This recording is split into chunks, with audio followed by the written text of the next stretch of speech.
माझ्या जन्मगावी नात्र्यात श्रीमद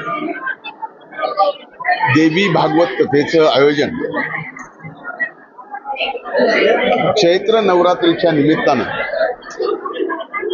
आमच्या गावातील सर्व जाती धर्मातल्या लेकींनी,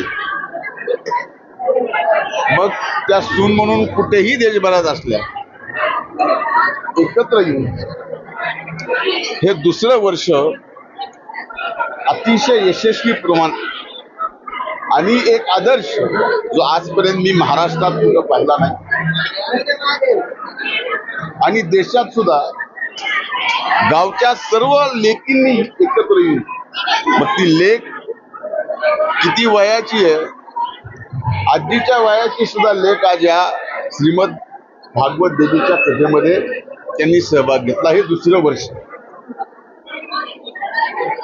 याची संकल्पना खऱ्या अर्थानं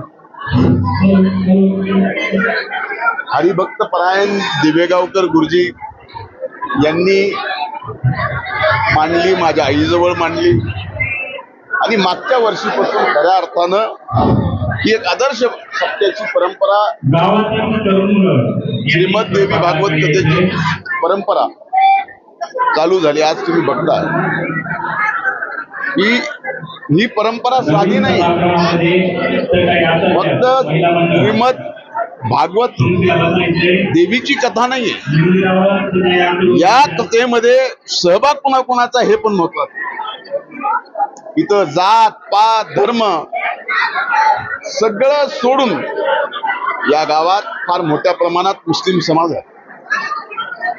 या समाजातल्या लेकी जिथं कुठं सून म्हणून गेल्यात, त्यांनी सुद्धा या श्रीमद भागवत देवी कथेमध्ये वर्गणीसह सहभाग आपला ठेवला.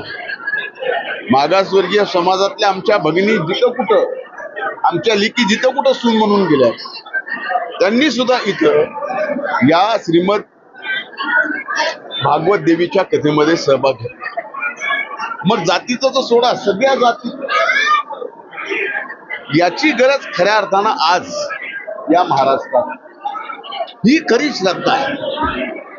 हे खऱ्या अर्थानं अध्यात्माचं, वारकऱ्याचं जी शिकवण आहे, जात पात धर्माच्या पलीकडं, आणि ती शिकवण फक्त श्रद्धा आणि श्रद्धेची आहे. अंधश्रद्धेला तुसभरही जागा या आध्यात्मिक आणि वारकरी संप्रदायाच्या या सत्यामध्ये नाही. हेच या ठिकाणी माझ्या माहितीनं हे सगळ्यात आजच्या दिवशी महत्त्वाचं. आज आमच्या सांगतेच्या निमित्तानं मी भगवंताकडे एवढीच इच्छा व्यक्त केली की आमच्या बहिणींना, आमच्या लेकींना, भले आमच्या आजीच्या वयाच्या असतील, आत्याच्या वयाच्या असतील, सगळ्यांना सुख समृद्धी आयु आरोग्य त्यांच्या जीवनामध्ये मिळावं. एवढंच एक काय पुण्य आमच्या सगळ्या गावच्या लेकींना नशिबी यावं, ही प्रार्थना या ठिकाणी केली.